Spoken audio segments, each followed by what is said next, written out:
Sorry if I scared you guys. I'm Jamie, people call me Jamma, and I'm a music producer born and raised in Medicine Hat. Well, I've been producing music for about 10 years, but I've been learning music since I was probably 6, I think. I started taking guitar lessons, and then I just have like a super musical family, so it's always been around. I can make my way around most instruments. I usually start with the recording. That's why I come out in nature, my trusty field recorder, and I record nature sounds or record anything that I can find, really. Like, I'm always just like sampling things and trying to turn them into music, basically. Like, I've made songs out of cups walking down the stairs, or yeah, anything is a weapon. Summer's out there. And then yeah, I've moved away. I've lived in New Zealand and I lived in the Netherlands, both for about a year. So yeah, I've traveled around a couple times, but just found my way back to Medicine Hat. I've got like so many musicians in my family. So my grandma, she was a musician. My mom was in a band. Yeah, my dad, he was always just listening to music on the floor. We would come home and he was just like laying on the floor singing music. And yeah, my grandma, she would take us to like her concerts that she played. She like played more gigs than I would. When I would have like a huge weekend of DJing and like playing music, she always had like way more shows than me. And it was always cool to call her and hear what she was up to. With the YXH events, we've started throwing some DJ shows again. It seems like we're doing shows every month or so. It seems to be thriving again, I would say. I mean, when I first started making music, I really wanted to make a song with my grandma, and that was like one of the only goals initially. And then I finally got to do that. Super proud of that one. And we had a blast making it. She played piano probably for like 10 minutes, and then I just recorded the whole thing and like chopped it up together. Had my mom record some guitar on a song, and also made music with like people that I've never even met or spoken to. Like, I think that's one of the coolest things, is that you can make a song with someone and you have no idea who they are, what they look like never speak a word with them, just like message them on the internet, and then you can just make a full entire song with them. Like, I found that to be really cool. When I first started like using a field recorder, my friend Dylan Bayak, me and him bonded over that, so we got to record a bunch of sounds together, and never actually ended up turning it into a song. But yeah, I'll always remember the one morning that we were at Inshallah Festival. We stayed up until like 5 in the morning just recording different sounds, and that was just such a cool memory to have with him. Yeah, miss that guy. Well, we got some birds that I recorded. So I usually have the birds kind of in the intros and outros, and then I'll start to layer in other sounds from there. I use like synths or guitars. So this is the intro kind of like pad that I have, and some other little instruments that I recorded as well, and then some guitar.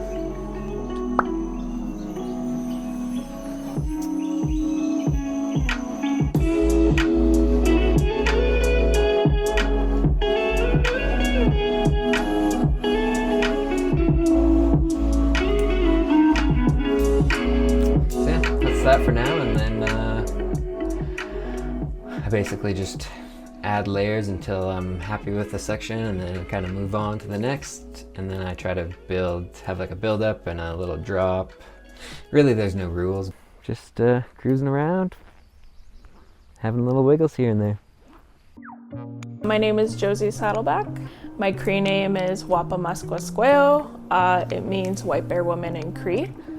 I'm from Samson Cree Nation, Treaty 6 territory, Musqueam. Musqueam means Bear Hills in Cree, and Musqueam is just central of Alberta. I've lived here for 19 years. For specifically beading, I actually just started 3 years ago. It's just something I fell in love doing. Basically, I'm a full-time artist going to indigenous markets around Alberta. It's definitely like a huge fashion statement. And I like that, how it being recognized at like big fashion shows, like at Santa Fe Market in the States, and even like the Met Gala with like celebrities like Kwana chasing horse, and Lily Gladue wearing indigenous beadwork at the red carpet. So the fact that famous people are recognizing indigenous art is pretty freaking awesome. And And it's just awesome being the Native artist that they're getting recognition for their work. And, you know, they're actually going to real places with their art. Since I started beading was the year that I started dancing. I started dancing for small businesses downtown Medicine Hat and special occasion in King Cooley Park for like MMIW or like their small local powwows for indigenous peoples. After when everybody found out about the graves being discovered, I first started the orange ribbon in raising awareness, and then after, a month later, that's when I got my dress at a market in Edmonton, and then I started dancing for everything, businesses, schools. So I felt like I've had an impact in the community that way with bringing more Indigenous culture in Medicine Hat. So I've been dancing and beading for 3 years, so I also been on a sobriety journey, and I've actually just celebrated my 3 years of sobriety this year too, so it just started this whole new path. And not just like for me in the community, but also like for my family back home. I was one of the selected people for being one of the change makers in Medicine Hat for the community. So I felt like it's more than just, it's not just about myself. It's like a movement bigger than me. That makes me happy that I did my purpose as a knowledge keeper. I'm really proud of how long I've come, and I've even inspired Indigenous kids like that want to do dancing and stuff like that too, like Indigenous families here in Medicine Hat. So it's like, oh my gosh, that's amazing hearing that, because there's not a lot of Indigenous representation here. I've fulfilled my purpose through beading and dancing and how it's impacted my life and my healing journey.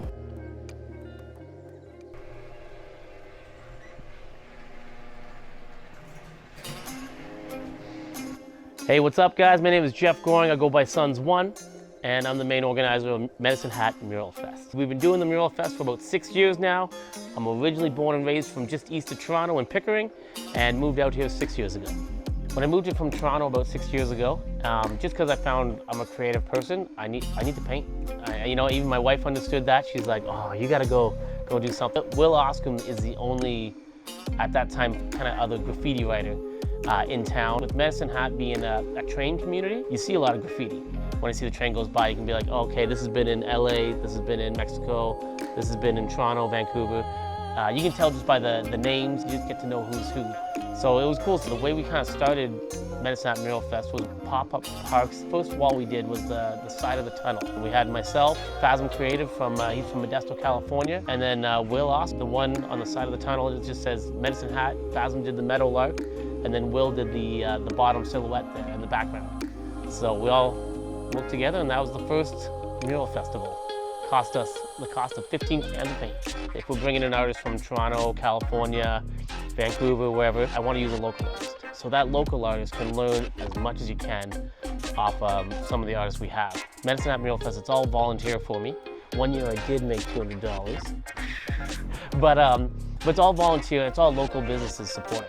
And also, the other thing we do is we want to be able to give artists that don't usually paint on a larger scale, give them the chance and ability. There's so many people who graduate from the college, there's so many just local artists are phenomenal artists, so they have the art skill, but then it's just showing them, you could do the same thing, but instead of doing a 16 by 20 canvas, let's try a 10 by 10 wall.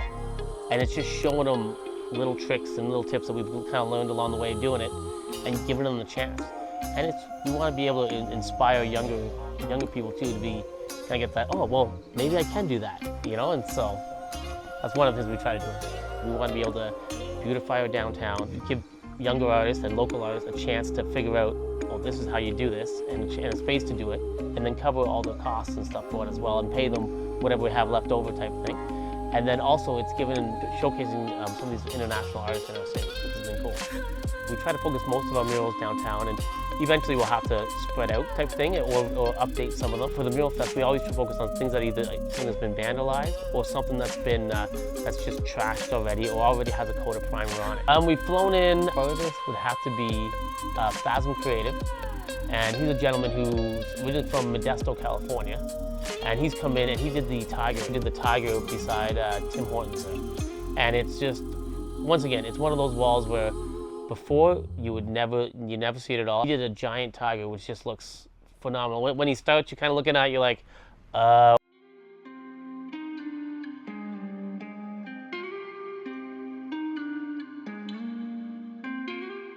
My name is Aurelia. I am a potter and a hoop dancer. I've been living in Medicine Hat for about 10 years, but I'm from Regina originally. So I've been doing pottery for almost 5 years. I started during the pandemic. Originally I was taking a sculpture class and I absolutely hated clay, like I didn't like it.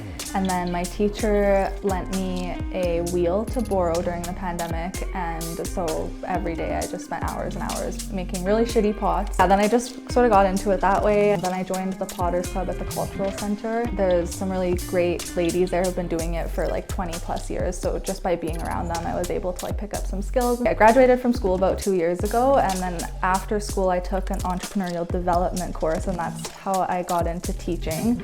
Open my own studio and just have my own space at home so I don't have to use a shared studio. I realized quickly that there's like not a lot of classes for pottery in Medicine Hat, so I decided to open a studio. So here in my apartment, and I have space for 4 people in my classes, and been doing that since October, so about 7 months, and it's been a lot of fun. Same thing as pottery, I've been doing hoop dancing since the start of the pandemic, so this will be my 5th summer doing it. Before that, I grew up doing dance, like I did ballet and Ukrainian dance, and then I think when I was about 15, I just completely stopped, and then I was introduced to like the EDM rave scene, and like something inside of me was just like ignited. Yeah, exactly. Ever since I got into that, I like saw people hula hooping, and I was like, that is so cool, like I could never do that. And then I just went to buy one. Yeah, it like brought that like rhythm and stuff that I already had in me, it brought it back. Sorry if I scared you guys.